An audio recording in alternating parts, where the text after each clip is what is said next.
Hello, ladies and gentlemen, and welcome back once again to another episode of North Jeffco Tea Party presents 5 Questions with a Candidate.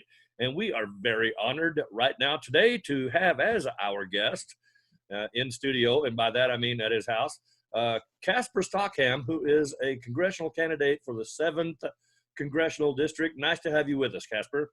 Yes, sir. It's good to be here. And, I was talking with you a few days ago, and I think it's just kind of almost ironic that ever since North Jeffco Tea Party has had regular monthly meetings, you have probably been one of, if not the most regular attendee to our meetings. Yes. And you've been a candidate for a big portion of that time, but back during those earlier days, you were not a candidate in our district. That's and correct. Now you are a candidate in our district, and it would be fantastic to have you at our meetings in person. But then this little thing called the coronavirus pandemic showed up. So that's why we're doing things like this here. So I would like to do several of these between now and Election Day. And this gives people who don't know you a chance to get to know you and to know where you stand on the issues. Absolutely. And if I could think that perhaps some of these video interviews and meetings with candidates would help you get more votes, I would feel very good about that. Well, I appreciate that. And I look forward to coming back to the meetings in person here very soon, hopefully this month or next month. So my name is Casper Stockham. I'm running for Congress in City 7. And I don't have a political background, but I've been around the political arena, if you will, for probably going on 10 years. In fact, I think when you and I first met, I wasn't a candidate at all. I was the president of the Rocky Mountain Black Conservatives. That's right. Yeah. Working on inner city issues, trying to get the conservative message put into the inner city. So I've run for Congress twice in Denver, City 1. And in that time, even though I lost those races, I do hold the record for the most votes by any Republican in the Denver area. So now I'm running in City 7, and for those of people that are wondering how can you do that, you don't have to live in a district to run, but you do have to live to serve. Yes. So had I won in Denver, I'd have to move into Denver, but that would not have been a problem because I've lived in Denver before. Right. I have no problem in City 7 because it's not that far from Denver in all the areas that I've been into. Right. So now running in City 7, and I'm conservative, I'm Christian, I'm a grassroots candidate, I'm a patriot candidate. I started out my political, getting my feet wet, if you will, in the Tea Party. So I'm very liberty-minded and Tea Party-minded. So that's who I am, and that's why I'm running. Very good. All right. Well, you just saved me a little bit of work. I usually read off the questions. What we've been doing, ladies and gentlemen, watching at home, if you haven't been seeing any of our videos beforehand, what we've been doing with these interviews, there are 5 questions here, that we would like to ask the candidates, and they're all the same questions each time for this first round of videos. And in the interest of, full disclosure, we have given the candidates these questions ahead of time because I would like for them to take a look at them and be able to give you their best answer.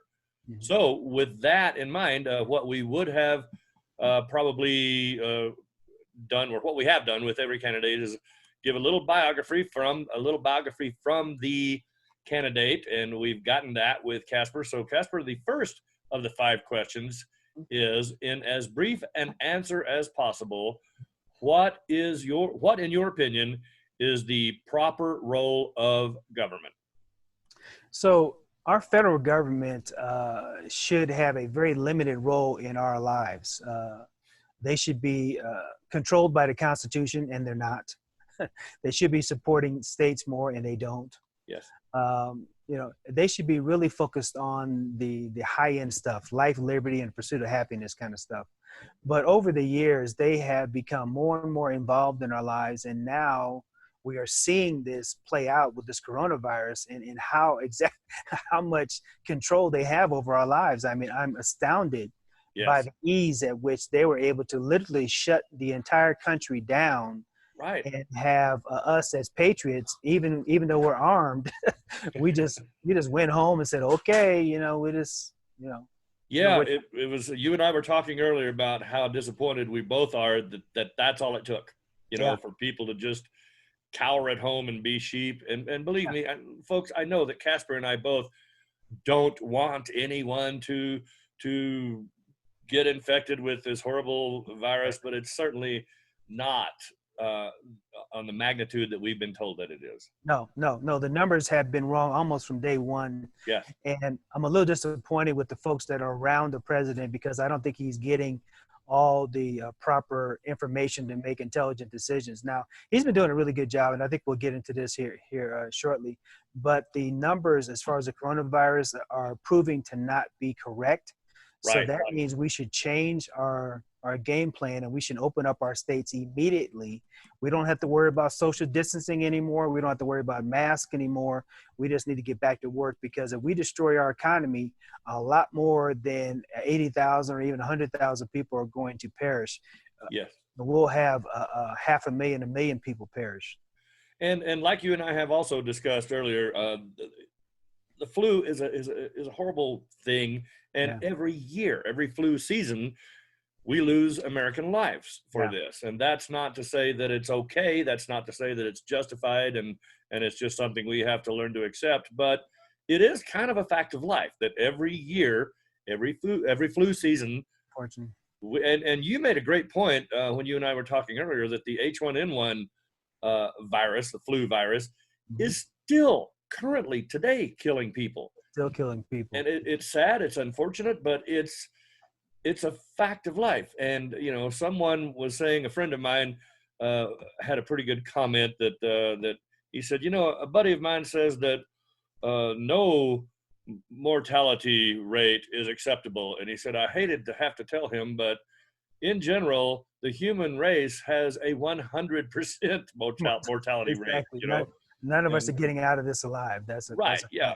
And I'm certainly not making light of anyone who has perished from this disease. I'm sure it's a horrible situation, but right. And here's another quick thing on this virus thing, and we can get off of this. But okay. When it comes to these viruses, we have not been able to stop deaths from H1N1. We've not been able to stop deaths from SARS and MERS and any of the others that we've been able to talk about, including the flu. So why do we think, for any stretch of imagination, that we can stop deaths of COVID-19 when we have not been able to stop the deaths of any of the others? Exactly. And now there are stores that are saying you can't even come in here without a mask on. And it's just getting incrementally a little more and more ridiculous, I think. And I think you're going to see the Tea Party step into a little bit more of a leadership role in protesting the ridiculousness of all this. I'll be joining along side by side with the Tea Party. I know when you say that, I know I can count on that, because you always have. We've been able to count on you ever since you've joined us. Well, we talked about Donald Trump. Let's move on to question number 2. The question is, what is your opinion of Donald Trump? What do you agree with or disagree with? And do you support his reelection? Yeah. So when Donald Trump showed up in 2015 in the 16 election, I was not a fan, but because he won the nomination, I definitely voted for him. I was hoping, it was like a 50-50 toss-up. I knew that Hillary was not who we wanted as president. Absolutely. And I was pretty sure that at least 50% of the time I was going to be happy with what Donald Trump would do. So I'm pleased to say that I am happy with just about all of what he's done. Yes. With some minor exceptions. I'm not happy with some of the things he said, but I definitely like his record.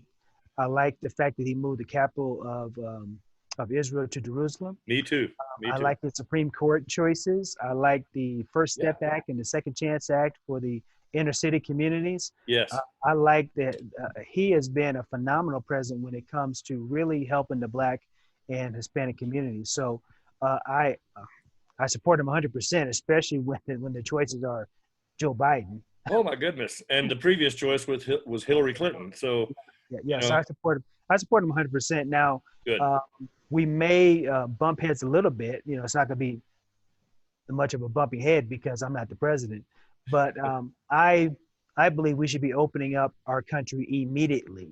Yes. Without hesitation, we should be opening up everything, Right. sporting events, movie theaters, whatever, because the mortality rate for COVID-19 is not anything near what they told us in the beginning. So Correct. Well, that's probably the that only area that I disagree with them on. okay, very good. And I think you kind of lead us into by saying that our next question, which is question number 3. If you were currently serving in the office you are now running for, in other words, if you were Congressman Casper Stockham, how would you use your elected position to respond to the COVID-19 pandemic? Yeah. And what immediate steps would you suggest to get the country back on track? Yeah, I would be speaking out immediately over the numbers that are coming out now. Some of these folks are being suppressed. Their interviews are being suppressed. They're being taken off of YouTube and Facebook, Yes. everywhere else. Yeah.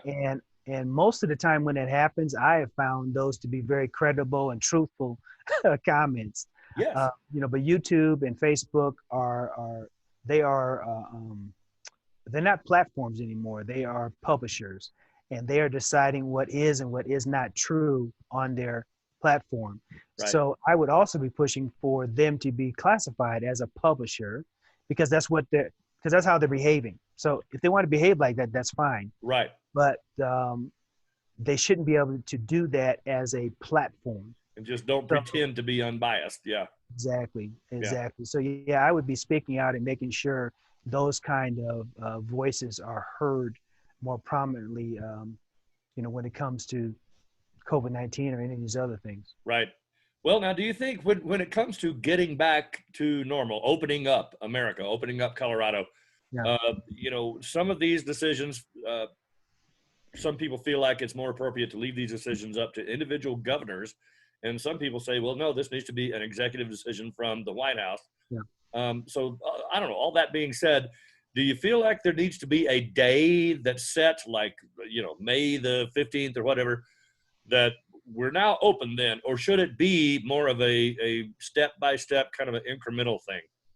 So I'm okay with how the president did it. He has these phases.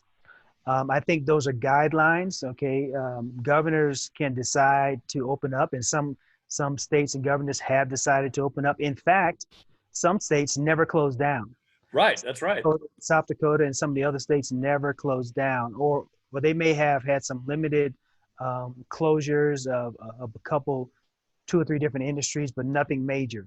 Yeah. So I like the fact that the states governors have more power, but with that power comes responsibility for these governors. And we're finding out the Democrat governors want to remain closed and Republican governors want to open up. So that should tell. That's correct. That's absolutely correct. It seems like it's just undeniable. You can go look from state to state to state. If there's a Democrat governor, they're a little more tyrannical and they're a little more heavy-handed in the way they're approaching this. And they're even getting, threatening. If I have to, I'll come down hard on you people. I'll bring the law enforcement. I'll bring the National Guard or whatever. And conversely, like you just said, a great example was the governor of South Dakota. Her state loves her so much they threw her a parade. Exactly. And we have mayors here in Denver who had an edict that said you could go golfing, but you couldn't throw frisbees in the park, but you could golf. Yeah, exactly. So making micromanaging our lives to that level is just ridiculous. Yes. So, and I'm finding here in Colorado, because I'm out and about every day, all day long, and the traffic has been steadily increasing out there. I'm finding people are pretty much ignoring the stay-at-home order, and they decided, you know what, I'm just going to go on about my life. So that's right. I agree. Well, it is kind of silly how they say you can do this and this and this. You can go to the grocery store, you can go to the golf course, you can go, but don't go here and here and here, including, a church or whatever. Right. And think about this for a second. So we can go to the grocery store where there are hundreds of people. Yeah. And more than likely COVID is there as well, right? Yeah. We can do that, but we can't go to a small mom and pop shop to where there at any given time there's like 5 people in the store, including the people running the store. It's got to be safer there. Yeah. Exactly. And also, I think you and I discussed that nationwide, a lot of the Democrat leaders and governors have used the coronavirus situation to try to promote a nationwide mail-in ballot election. Right. Because and we don't, November is a long time from now. Right. I would really hope that we've got this flu thing behind us, this pandemic, this coronavirus, Well, and that we should be able to go vote in person if we want to. Colorado, of course, has had mail-in ballots for a good while, and there has been, in my opinion, and I feel like this is true, lots and lots and lots of voter fraud, ballot harvesting, illegal, a lot of problems. Yeah. So if we can go to Walmart, if we could go to the liquor store or the pot shop, we can go to a vote center and cast our vote, Yeah. And the only challenge with any of this, because this is a novel virus and it does appear to be seasonal, more than likely August, September, October, November, it's coming back. Right. People who have been in their homes, locked up in their homes, they have their immune system is not staying sufficiently beefed up, if you will. Yes. And because of that, as soon as they go back out there, they're going to wind up catching it again. So, yes. And that's what I'm concerned of, because we hear that phrase talked about a lot, that a second wave. If we ease these restrictions, but there's a second wave of this, then we'll have to send you all back home again. And, I think it's natural to expect somewhat of a second wave, But anyway, let's move on to the very next question. And like I said, now I've given all of the candidates these exact same questions, and most of our local candidates in North Jeffco Tea Party districts are running for office in the state legislature. Yeah. But you're not. You're running for the Congress. So I'd like you to go ahead and answer this question, if you would, in your own way, in a congressional spin. And so the question is, I'll read it word for word, what I've given to all the local candidates. If you could enact any one bill into Colorado law, what would it be? Or if you could cancel any one existing Colorado law, what would that be? Now, it doesn't, for you, then, I guess it wouldn't necessarily be Colorado law that we're talking about. It would be a national law, federal law. Yeah. So what do you think? Yeah. What I'd like to see on any of these laws is a more constitutional lens on all of these laws. Okay. So if I was a local representative, or even as a federal representative, I'm gonna do the same thing. I'm going to compare it to the Constitution and say, okay, is this constitutional? Why do we even have it? Right. So there's a lot of bad laws that are on the books. I like to see those bad laws removed that are not constitutional. And I like to make sure any new laws that we enact are constitutional. So yes. Like what the governor's doing right now at a national emergency, okay, he's got some power for a limited amount of time. We have given up our power. Yes. Because we could have just said no, right? Said no, it goes against my constitutional rights. No. Yes. But we voluntarily gave up our power for a limited amount of time, but now it's time for us to take that power back. Right. So somebody asked me, was I going to practice civil disobedience? I said, no, I'm just going to take my, my power back. I'm just going to take my life back. Yeah. Yeah. They are the ones that are being disobedient by violating our constitutional rights and liberties. That is, we're not being disobedient. Exactly. Well, let's move on to the question number 5. I think this is a good, interesting question, because it gives a little insight into who each candidate really and truly is personally. Yeah. Name a current or previous elected official whose political beliefs are most similar to your own. Yeah. So that's it seems like an easy question, but I've been so disappointed with elected officials. Yes, I have a hard time even singling out anyone that I enjoy their legislature. I liked Trey Gowdy. Yeah. I like Thomas Massey. Yeah. I like Ken Buck at times. Uh-huh. But a lot of those guys sometimes, wind up not doing the right thing. They disappoint you. Yeah. Yeah, disappoint me. So, Yeah. and any of those folks that we hold up on a pedestal will probably disappoint us because, I'm not perfect either. I'm sure I'm going to disappoint some folks as well. Yes. But also like Jim Jordan, okay, like as well. So yeah, those would be the ones that stick out to me. Okay, very good. I think that's a good answer. You don't have to limit it to one, and I think it's true that you can have a political hero, an elected official that you like and you kind of look up to, and they are not always going to be perfect. They will eventually, somehow, some way, disappoint us, unfortunately, but that's because they are human. Got it.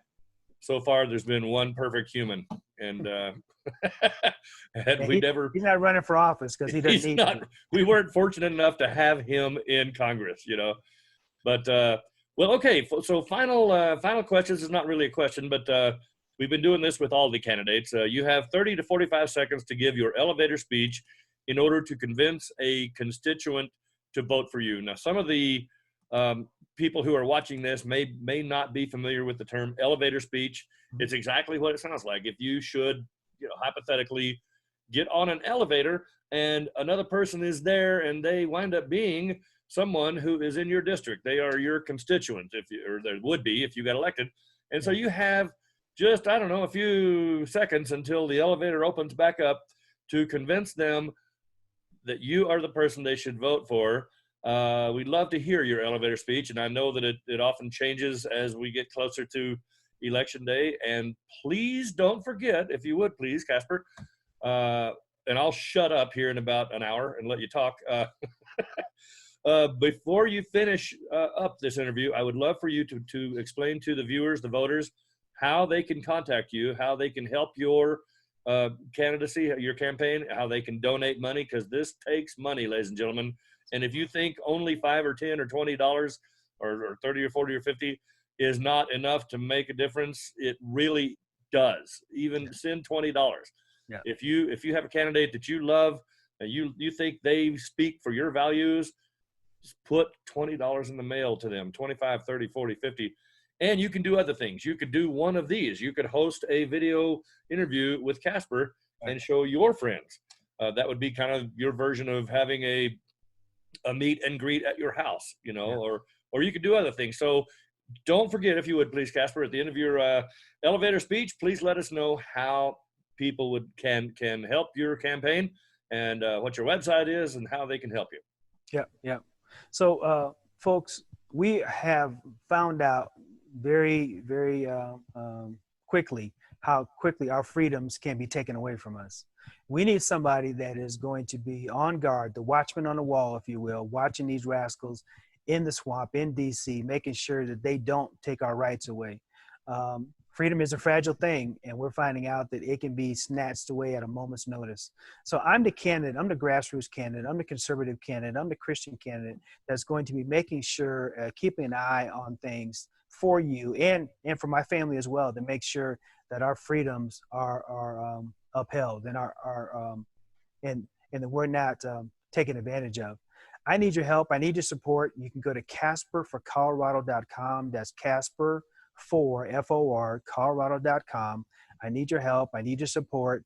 I'm going back to work. I'm done. I'm ready to go back to work. I'm on the campaign trail. I'll be happy to come meet you for coffee. I'm happy to come to a meet and greet at your home.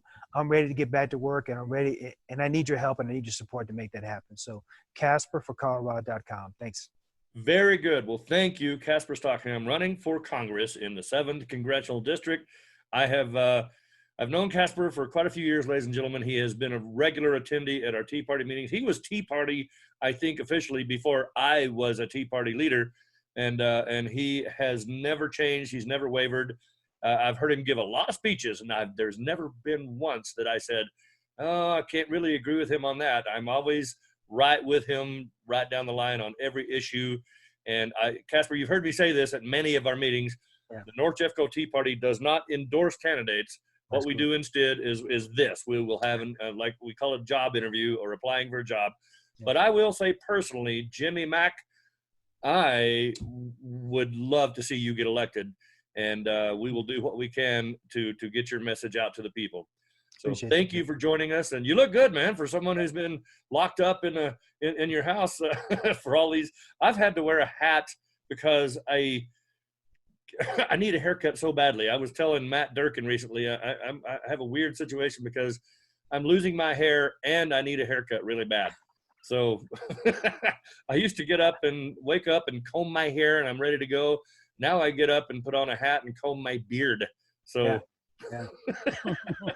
Well, I have an essential business right now. I'm doing DoorDash, and I didn't lift until it dried up. So I'm out there every day. Good. Have been out there from day one. So very good. Well, I think we're all ready to get back to work, and let's do this. Let's plan on you and I getting together in this format or in a real live in-person Tea Party meeting several times between now and the election, and we will get your message out any way we can, as often as we can. Sounds good. Appreciate it. All right. Casper Stockham, Casper for Colorado, and running for Congress in CD7. Thank you, Casper, for joining us. We appreciate you making the time, and we look forward to talking to you again very soon. All right. Thanks. All right. Thank you. Bye-bye.